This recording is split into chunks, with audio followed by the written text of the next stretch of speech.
जी sir.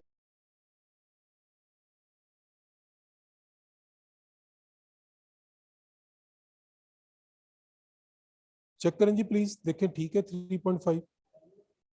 हाँ जी, नहीं 10/3 3.5 बनता है, वो 3.5 कह रहे हैं। 10.3 माइनस 7 3.5 डेज। यार माइनस नहीं करना कुछ भी, जस्ट इसको सॉल्व करें जो आपके सामने लिखा है, जी सर वो 10.5 आ रहा तो देख लें क्या आता है। नहीं यार 10.5 कैसे आएगा, 7 से कम नहीं आना चाहिए आंसर। है। जी सर वो एंड पे माइनस करेंगे तो फिर आएगा 3.5। यार माइनस कहाँ से कर रहे हैं, वाई इट इज माइनस? मैंने कहा है कहीं पे कुछ माइनस करने को? मैंने कहा ये आपका आंसर है, माइनस क्यों कर रहे हैं? देखिए ये जीरोस इसके साथ गए, ठीक है जी, तो ये क्या बन गया आपका, बल्कि 2 से डिवाइड 5 से करें, 5 2s आर 5 3s आर, तो ये बना 7 इंटू 2, कितना बन गया जी 14/3। अब ये 14/3 भी ठीक है, लेकिन सम टाइम वो इसका आंसर यूं लिख लेता है 3 4s आर 12 और रिमाइंडर है 2, इसको यूं लिख सकते हैं जी 4 इंटू 2/3। तो दिस इज योर आंसर। आप पता नहीं क्यों पॉइंट पॉइंट बना रहे हैं, माइनस माइनस कर रहे हैं, माइनस, मैंने तो कहा ये आंसर आ गया आपका, बस सर 7 ये माइनस आंसर करना है। है? तो यार नहीं करना माइनस, मैंने वर्ड ही नहीं बोला माइनस यार माइनस। करना ही नहीं है, पता सर नहीं ने लग बोले रहे ही हैं नहीं कि सो रहे हैं, मैंने बोला है कहीं माइनस करने को? क्यों जी, मैंने पूरे इसमें कहीं बोला है कि कोई चीज माइनस करें? दिस इज योर आंसर, यही आंसर है आपका, बस ये तो फिनिश हो गया क्वेश्चन। ठीक है, नहीं समझ आई बात? चले एक क्वेश्चन और लिखें, अब चूंकि बुक नहीं है तो मुझे आपको लिखवाने पड़ रहे हैं। एक क्वेश्चन और करते हैं जी इसका, लिखें प्लीज सब लोग, जल्दी से लिख भी लें, और वो लिखने में भी टाइम वेस्ट होता है। कहता जी 30 men consume a food in 45 days। ठीक है जी, मैं अब सॉल्व कर देता हूं इसको, कि मेन है 30 और डेज लेते हैं 45। How many long will the same food last if there are 25 men? कि अगर 25 men है तो कितने दिन तक वो फूड चले। ठीक है, तो देखें यहां पे आपने एरो लगाना है हमेशा किस डायरेक्शन में, अपवर्ड। अब देखें 30 लोग 45 दिन तक खाते हैं, लोग कम हो गए हैं तो दिन ज्यादा 54। हो जाएंगे, दिन ज्यादा हो जाएंगे कि नहीं हो जाएंगे? हो जाएंगे ना? नहीं, लोग कम हो गए हैं तो डेज क्या हो जाएंगे, ज्यादा। कौन सा रिलेशन है, इनवर्स है। तो यहां एरो किस डायरेक्शन में आएगा, डाउनवर्ड। अब देखिए शॉर्टकट फिर समझे, टेल वाला नंबर डिवाइडेड बाय हेड वाला नंबर मल्टीप्लाई इधर जो हेड वाला नंबर है, बस ये आपका आंसर है, ना कुछ प्लस करना है ना कुछ माइनस करना। ठीक है जी, इसको सॉल्व कर लें बस। अब देखें सॉल्व करें, 5 5s are 5 6 are and 5 9s are, 9 into 6 54 days तक चलेगा जी। ज्यादा हो गए ना दिन, वो खुद ब खुद ही ज्यादा हो जाएंगे। वो प्लस माइनस तब करना है जब कोई ऐसा क्वेश्चन वो कहे आप। चलो ये क्वेश्चन और करते हैं। अब चूंकि बुक नहीं है, ये आपकी बुक के क्वेश्चन मैं आपको करवा रहा हूं, मेरे पास इसका पीडीएफ वर्जन है। एक टाइप और डिस्कस करता हूं जी आपसे। क्वेश्चन है, मैं क्वेश्चन लिख रहा हूं जी, जरा समझ लीजिएगा। 4 men can eat 10 kg sugar in 2 days। अब इसमें 3 चीजें हैं, main, kilogram of the sugar and days. वो कहता है कि 4 men जो हैं वो 10 kg शुगर जो है वो 2 days में खा जाते हैं। How long will 6 men to eat 20 kg sugar? ये कितनी चीजें हो गई, 3। इसे कहते हैं कंपाउंड प्रोपोर्शन। फिर सुने, 4 लोग 10 kg चीनी 2 दिन में खाते हैं, 6 लोग 20 किलो चीनी कितने दिन में खाएंगे? ठीक है जी, बड़ा सिंपल। ये भी वही चीज, आपने करना क्या है, पहला स्टेप वही है कि जिसमें अननोन मौजूद है वहां पे एरो लगा लें अपवर्ड डायरेक्शन में। ठीक है, अब मेन को आपने अननोन क्वांटिटी के साथ कंपेयर करना है और दूसरी क्वांटिटी को भूल जाना है। ये समझे कि यहाँ पे शुगर है ही, ठीक है, शुगर को भूल जाना है। ठीक है जी, कितने लोग हैं, 4 लोग 2 दिन में खाते हैं, 6 लोग कितने दिन में खाएंगे? दिन कम हो जाएंगे, दिन कम हो जाएंगे ना, तो कौन सा रिलेशन हुआ, इनवर्स। ये एरो आ गया जी डाउनवर्ड। अब आपने शुगर को और डेज को कंपेयर करना है, इसको भूल जाए, ये समझे कि मैन है ही नहीं। 10 किलो चीनी 2 दिन चलती है, 20 किलो चीनी कितने दिन चलेगी? ये भूल जाए, मैंने इसको कहा भूल जाए कि मैन है। 10 किलो चीनी 2 दिन खाई जाती है, 20 किलो चीनी कितने दिन चलेगी? ज्यादा दिन चलेगी ना। चीनी भी ज्यादा हो गई, दिन भी ज्यादा हो गए, कौन सा रिलेशन है? डायरेक्ट। यहां एरो कैसे लगेगा? अपवर्ड डायरेक्शन में। ठीक है, अब सॉल्व कैसे करना है देखें इधर, सुन लें जी, देखें टेल 4 डिवाइडेड बाय हेड, सुनते इधर देख लें, इधर पहले बाद में लिखिएगा, tail divided by head multiplied by tail divided by head, दोबारा इसकी बता दे। टेल इसका हेड, इसकी टेल इसका हेड, ठीक है जी, 20/10 मल्टीप्लाई बाय इसका हेड। नहीं समझ आई बात? ठीक है, फिर देखें tail over head multiplied by tail over head multiplied by इसका हेड। आंसर आ गया। अब सॉल्व आपने करना है, 0 से 0 कैंसिल हो गया जी, और ये 2 3 हो गया, तो 2 into 4 8/3 days अप्रोक्सीमेटली इतने दिन चलेगी जी। अगर 3 चीजें आ जाए तो फिर ये काम आपने करना। नहीं समझ आई जी बात? हाँ जी यार, एक मैंने आपको तरीका समझाया है, मुझे नहीं पता कि क्या हो सकता है। नहीं समझ आई बात? मैंने आपको मेथड समझाया है, वो कह रहे हैं जी तीनों डायरेक्ट हो जाए तो हो जाए, हो सकते हैं, क्यों नहीं हो सकते? क्या करेंगे, क्या तरीका है? मेथड वही है, tail over head into tail over head into head, बस मेथड नहीं बदलना, चाहे तीनों डायरेक्ट हो जाए तीनों इनवर्स, कुछ नहीं, मेथड नहीं चाहिए। मैंने इसलिए आपको मेथड समझाया, मैंने ये नहीं बताया कि 2 इनवर्स होंगे या 1 इनवर्स होगा 1 डायरेक्ट होगा, मैंने ऐसा कुछ नहीं कहा। क्यों जी? ऐसा मैंने कुछ नहीं कहा कि 1 इनवर्स और 1 डायरेक्ट होना जरूरी है, मैंने नहीं कहा। हमें पता ही नहीं होता कि क्या होना, लेकिन जो भी हो आपने टेक्निक ही यूज कर लेनी है। मेरा नहीं ख्याल अगर आप ये टेक्निक यूज करें तो आप परेशान होंगे। ठीक है जी, चलें जी एक क्वेश्चन करते हैं। कहते हैं जी hospital has enough pills to treat 20 patient for 10 days। ये आसान है, इसको रहने देते, मैं नहीं करवा रहा ये। एक इसमें बड़ा सिंपल सा क्वेश्चन है। ठीक है जी, हाँ एक और क्वेश्चन है जी, in a hostel mess there is enough food provision for 1500 boarders for a month. ठीक है जी, फिर देखें इन अ हॉस्टल मेस 1500 लोग हैं जी, मेन हम ले लेते हैं, they are 1500, a certain quantity of food जो है वो कह रहा है कि इनफ है फॉर 10 days। बल्कि ये भी नहीं लिखा हुआ जी, आपके पास बुक होती तो मुझे थोड़ा सा फिर देखते हैं जी। In a hostel mess there is enough food provision for 1500 boarders for a month, एक मंथ के लिए। तो डेज जाहिर है मंथ में 30 होते हैं। वो कह रहा है जी आफ्टर 10 days 10 दिन के बाद half of them leave due to vacations, how long will the food provision now last. कि 10 दिन के बाद, ठीक है जी, क्या हुआ है कि आधे लोग उनमें से छोड़ गए हैं, तो अब जो है बाकी जो फूड है वो कितने दिन चलेगा। क्वेश्चन समझ आया कि नहीं? पहली बात तो कि आधे लोग छोड़ गए हैं, तो बाकी लोग कितने बचे हैं? 750। लेकिन कितने दिन के बाद छोड़ के गए हैं? 10 दिन के बाद। अब इंपॉर्टेंट चीज ये है कि यहाँ पे फूड के बारे में उसने बिल्कुल नहीं बताया कि कितना, हमें नहीं पता कितना फूड था, लेकिन 10 दिन वो कुछ ना कुछ खा के गए हैं ना। ठीक है, तो हमने देखना है कि बाकी फूड कितना बचा, बाकी फूड कितना बचा है। ठीक है जी, कल बुक लेके आइएगा फिर करवाऊंगा क्वेश्चन, क्योंकि ये थोड़ा सा टेक्निकल है और इसमें एक और चीज भी इन्वॉल्व है, वो भी मैं आपको बताता हूँ। ठीक है जी, अभी हमारे पास 15 मिनट हैं। एक चीज आपको और मैंने समझानी है, वो इस क्वेश्चन में यूज बुक होगी। कौन सी? बुक आपके पास बेटा जी एनालिटिकल स्किल्स एंड, क्या है जी, क्वांटिटेटिव एंड एनालिटिकल स्किल्स, वो आपके पास होगी बुक। ठीक है, एक चीज और समझें जी, यहाँ पे एक बड़ा इंपॉर्टेंट कॉन्सेप्ट है, ये आप अपनी बुक में देखिएगा, तो एक टाइटल है टाइम एंड वर्क प्रॉब्लम्स। ठीक है जी, ये वहां से आपको मिल जाएगा।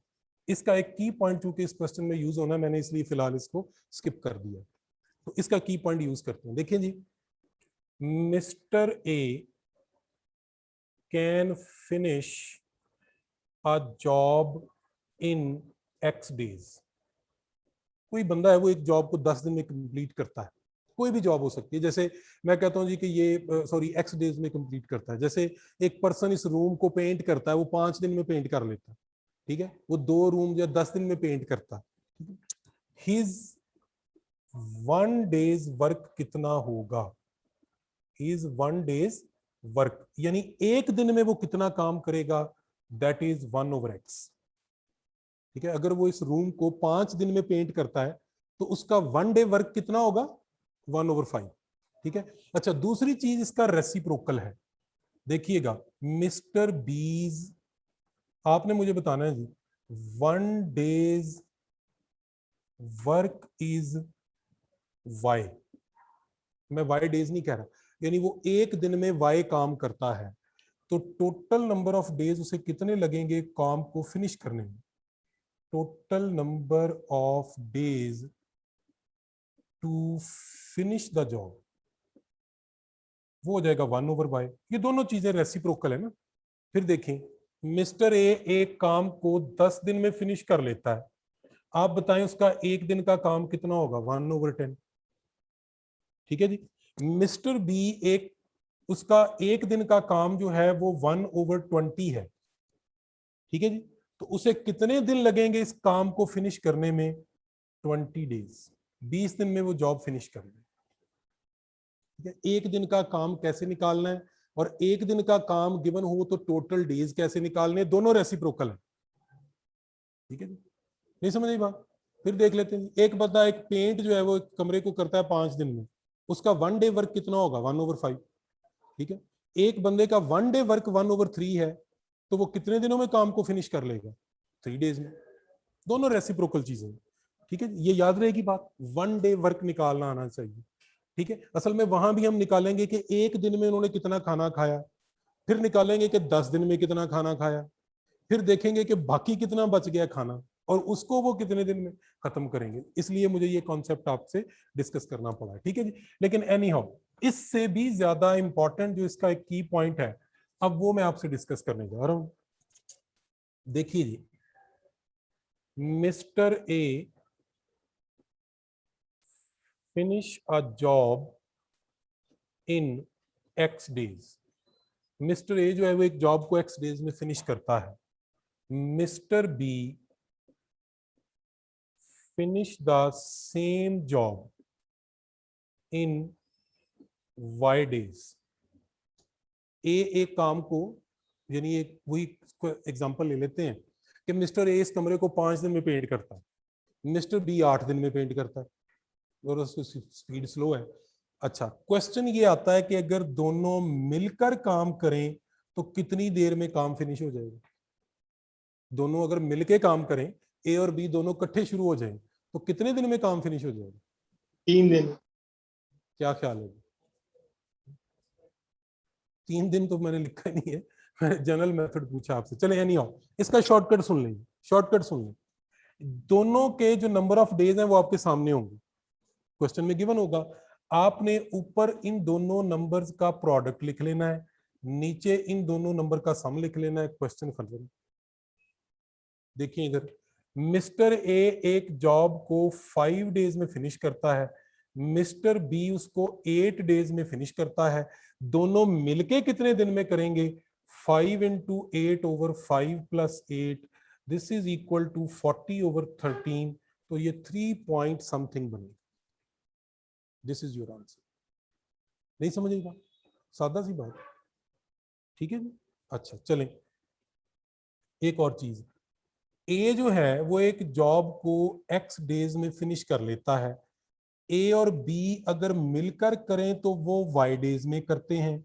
आपने बताना है कि ए अगर बी अकेला करे, ठीक है जी, तो वो क्या आंसर होगा, बी अलोन। पहले क्वेश्चन समझ लें, मेरे पास लिखने का टाइम नहीं है, मैं इसलिए जल्दी से बताता जा रहा हूं। फिर सुनो, ए एक काम को 10 दिन में करता है, दोनों मिलके करें तो 7 दिन में कर लेते हैं। क्वेश्चन पूछता है जी कि बी अकेला कितने दिन में करे। क्वेश्चन समझ आ गया है, करवाना मैंने शॉर्टकट से ही। पहले क्वेश्चन समझ लें, क्या क्वेश्चन है सुने, कि एक का काम गिवन होगा कि एक बंदा एक काम को इतने दिनों में करता है, दोनों मिलकर करें तो इतने दिन में करते हैं, बताएं दूसरा बंदा अकेला करे तो कितने दिन में करेगा। क्वेश्चन समझ आ गया जी। अब इसका शॉर्टकट सुन लें। शॉर्टकट इसका ये है कि ऊपर आपने लिख लेना है प्रोडक्ट, ठीक है जी, नीचे लिख लेना है डिफरेंस, आंसर आ जाएगा। क्वेश्चन लिखता हूं, देखें कि ए जो है, he can finish a job in 10 days, ठीक है जी। A and B together अगर दोनों मिलकर करें तो they can finish the job in 7 days। आपने बताना है कि B अकेला इस जॉब को कितने दिन में फिनिश कर लेगा, ठीक है जी। ऊपर इन दोनों नंबर्स का प्रोडक्ट, नीचे इन दोनों का डिफरेंस। अब सुन लें जी, डिफरेंस क्या चीज होती है। जब तक आप जनरल मैथ पढ़ रहे हैं, डिफरेंस का मतलब है बड़ा नंबर माइनस छोटा। किसी परेशानी, किसी टेंशन में नहीं पड़ना। जहां मैं आपको बताऊं कि जी डिफरेंस लिखना है, इसका मतलब क्या है, बड़े में से छोटे को माइनस कर। नहीं समझ बात? तो 10 - 7 क्या हो जाएगा जी? तो ये आपका आंसर है। तो जो भी आए, मैंने डाटा ऐसे ही लिखा रैंडम, तो परेशानी की बात कोई नहीं है। कोई भी तो जितना भी आए, जो भी आए, मैंने आपको रूल बता दिया, ऊपर प्रोडक्ट नीचे डिफरेंस। याद रहेगी ये बात? अच्छा, अभी आज मैं आपको बड़ी बेसिक चीजें बता रहा हूँ। सर टुगेदर में प्रोडक्ट ओवर सम होगा ना? हाँ जी, टुगेदर यानी मिलके कितने दिन में करेंगे, ऊपर प्रोडक्ट नीचे सम, ठीक है जी। अच्छा जी, टाइम एंड वर्क प्रॉब्लम में एक और प्रॉब्लम आते हैं। देखिए जी, इनको हम कहते हैं टैंक प्रॉब्लम्स। आपको बड़ी सिंपल तरीके से सारी चीजें समझा दूंगा। टैंक प्रॉब्लम इस तरह से होते हैं जी कि ये एक पाइप P1 है, इधर एक पाइप है P2। ये जो P1 है ये x आवर्स में इसको फिल कर देता है, भर देता है। ये जो P2 है ये y आवर्स में इसको फिल कर देता है। अगर दोनों पैप इकट्ठे खोल दें तो कितनी देर में फिल करेंगे, आप बताएं। अगर दोनों पाइप इकट्ठे ओपन कर दें टुगेदर, दोनों पाइप मिलके कितनी देर में इसको फिल करेंगे जी? ऊपर क्या लिखेंगे? वेरी गुड, ऊपर प्रोडक्ट नीचे प्रोडक्ट। ये वही चीज है कि दोनों मिलकर काम कर रहे हैं। नहीं समझेगा? दोनों मिलकर काम कर रहे हैं, ठीक है जी। अच्छा, इसका दूसरा वर्जन देख लें। ये एक पाइप है P1, ठीक है, ये x आवर्स में इसको फिल करता है। अगर इसे खोल दें तो फिल करेगा, ठीक है जी। इसके बॉटम में एक पाइप है P2, ये इसको y आवर्स में एम्प्टी कर देता है, खाली कर देता है, ठीक है जी। अब बताएं कि अगर दोनों पाइप खोल दें, पहली बात, ये टैंक भरेगा पहले या पहले खाली हो जाएगा? नहीं, ये डिपेंड करता है कि कितनी देर में भरता है, कितनी देर में खाली होता है, ठीक है। अगर भरने वाले आवर्स कम हैं, ठीक है, और खाली करने वाले ज्यादा हैं तो ये भर जाएगा, खाली बाद में होगा। जैसे देखें ना, 2 घंटे में भरता है, 5 घंटे में खाली होता है, ठीक है, तो ये टैंक भर जाएगा। नहीं समझी बात? क्योंकि 2 घंटे में उसने भर जाना है, 5 घंटे में खाली हो जाएगा, ठीक है। यानी भरने की स्पीड अगर ज्यादा हो और खाली होने की कम हो, आपको कैसे पता चलेगा किसकी स्पीड ज्यादा? जाहिर है जो जल्दी काम हो रहा है वो स्पीड उसकी ज्यादा है। अगर 2 आवर्स में फिल हो रहा है, 5 आवर्स में एम्प्टी हो रहा है, तो इसका मतलब है कि फिल की स्पीड जो है वो एम्प्टी होने से ज्यादा है, ठीक है जी। अच्छा, अब अगर वो कहता है कि जी टुगेदर अगर इन दोनों को हम ओपन कर दें तो in how many time the tank will be fill, कितनी देर में टैंक फिल हो जाएगा, ठीक है जी। बड़ा सिंपल ट्रिक है, ऊपर इन दोनों का प्रोडक्ट और नीचे y - x। फिल ये उस केस में होगा जब y x से बड़ा होगा, ये भी याद रखें, अब ट्रिक भी बता दूंगा। फिल ये तब ही होगा जब y x से बड़ा होगा। अब फिर अगला क्वेश्चन भी देखें, अगर वो कहता है कि इन दोनों को खोल दें तो ये एम्प्टी कितनी देर में हो जाएगा? एम्प्टी उस केस में होगा अगर x y से बड़ा होगा, तो नीचे x - y कर दे। नहीं समझ है? एम्प्टी ये तब होगा जब x y से बड़ा होगा, यानी भरने में ज्यादा टाइम लगेगा। अगर भरता ये 5 घंटे में है और खाली 2 घंटे में हो जाता है, तो पहले भरेगा या खाली होगा? पहले खाली हो जाएगा, भरेगा नहीं, खाली हो जाएगा। क्योंकि खाली होने में 2 घंटे लगते हैं, भरने में तो 5 घंटे लगने। तो भरने की स्पीड कम है क्योंकि वो 5 घंटे ले रहा है। नहीं समझी बात? ठीक है, खाली होने की स्पीड ज्यादा है, वो 2 घंटे में खाली कर देता है इसको। तो टैंक जो है वो कितनी देर में फिल होने का मतलब, अच्छा अब याद रखने का आसान तरीका, मसले की बात ही कोई नहीं। डिफरेंस वाला रूल याद रखें, ऊपर प्रोडक्ट नीचे डिफरेंस, चाहे वो फिल कहे चाहे एम्प्टी कहे, ये याद रखना है। चाहे वो फिल कहे चाहे वो एम्प्टी कहे, नीचे आपने बड़े में से छोटे को माइनस कर देना है, ठीक है, वो ऑटोमेटिकली सेट हो जाएगा, फिल हो या एम्प्टी है जो भी हुआ वो आंसर आ जाएगा। नहीं समझ आई जी बात? ठीक है, तो ये बातें सर मैंने फील्ड में आपको, y बड़ा होगा ना x से? ये वैसे याद रखने की जरूरत नहीं है आपको, ठीक है, वो आपको खुद ही पता चल जाएगा। मैं एक क्वेश्चन लिखता हूँ। एक क्वेश्चन है जी कि पाइप P1 जो है वो 3 आवर्स में फिल करता है, पाइप P2 जो है वो 5 आवर्स में फिल करता है, तो दोनों मिलकर कितनी देर में फिल करेंगे? जी बड़ा सिंपल, ऊपर प्रोडक्ट और नीचे क्या आ जाएगा? सम। ये दोनों फिल कर रहे हैं तो सिंपल है।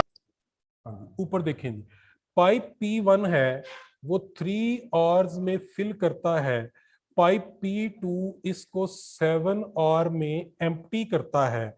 अब आप मुझे बताएंगे कि अगर दोनों खोल दें तो ये फिल होगा या एम्प्टी होगा? फिल होगा। एम्प्टी ज्यादा टाइम ले रहा है, जो चीज टाइम ज्यादा लेती है इसका मतलब है उसकी स्पीड थोड़ी है। नहीं समझ आई बात? ठीक है ना, तो ये चूंकि P2 इसको एम्प्टी कर रहा है और 7 घंटे में एम्प्टी कर रहा है तो इसकी स्पीड थोड़ी है, ये भर जाएगा। तो टुगेदर अगर इनको ओपन करें तो ये फिल हो जाएगा। अब कितनी देर में फिल होगा? ऊपर दोनों का प्रोडक्ट, नीचे दोनों का डिफरेंस। डिफरेंस कैसे लेना है? बड़े में से छोटे को माइनस करें, याद रखने की तो कोई चीज जरूरत ही नहीं है। नहीं समझ आई बात? समझ आ गई बात की? चले आज का आखिरी क्वेश्चन, Yes, एक मिनट में आखिरी क्वेश्चन करते हैं जी। ये अब एडवांस लेवल है जी, थोड़ा एडवांस जा रहे हैं। मिस्टर ए जो है वो एक काम को करता है 3 डेज में, ठीक है जी। मिस्टर बी जो है वो एक काम को करता है 5 डेज में, ठीक है जी। मिस्टर सी जो है वो उसी काम को करता है 4 डेज में। ये तीनों अगर मिलकर काम करें तो कितनी देर में करेंगे? मैंने आपको 3 का फार्मूला नहीं बताया असल में, ठीक है, और यहां वो फार्मूला चलना नहीं है। क्यों? ऊपर प्रोडक्ट और नीचे सम नहीं लेना। अगर 3 चीजें हो जाए तो ये नहीं चलेगा, 2 के लिए ठीक है। इसलिए मैंने कहा अब थोड़ा सा एडवांस भी चलते हैं। क्या करना है? ऊपर प्रोडक्ट, इन तीनों को मल्टीप्लाई कर लें, 3 इंटू 5 इंटू 4। नीचे क्या लिखना है ये बड़ा इंपॉर्टेंट है। नीचे आपने इनके पेयर के प्रोडक्ट का सम लेना है। 2 के पेयर बनाएं, कैसे देखें? 3 into 5 plus 5 into 4 plus 4 into 3, तो ये 3 के लिए होगा। अब 4 हो जाए तो क्या करेंगे? सेम चीज, 4 में 3 के पेयर बनेंगे, पहला दूसरा तीसरा, दूसरा तीसरा चौथा, फिर 4 फर्स्ट एंड सेकंड, इस तरह से। लेकिन 4 तक जाता नहीं है। आप जितने आज तक क्वेश्चन एनटीएस में भी आए हैं या फास्ट में भी आते हैं वो सारे 3 तक, मैक्सिमम 3 तक आएगा, इससे बड़ा क्वेश्चन नहीं आता। ठीक है, अब सेम चीज पाइप के ऊपर अप्लाई कर दें कि 3 पाइप है, 3 पाइप है, ठीक है जी, और टुगेदर अगर उन्होंने फिल करना है टैंक को तो क्या करेंगे? ऊपर प्रोडक्ट नीचे पेयर बना के सम कर। अपनी बुक से आपने रेशियो प्रोपोर्शन रेट की एक्सरसाइज और टाइम एंड वर्क प्रॉब्लम्स और टैंक प्रॉब्लम्स जो है ये करनी है, ठीक है जी। 3 एक्सरसाइज आपको देगी मैंने, तो इनको कर लीजिएगा। इसमें छोटी छोटी चीजें अभी और भी हैं, लेकिन आप करके आएंगे तो वो एडवांस लेवल की बातें फिर अगली किस तरह। सर ये रोजाना होगी क्लास? जी बिल्कुल रोजाना होगी इंशाल्लाह। सर आज हमारी क्लास नहीं हुई थी IQ की। बेटा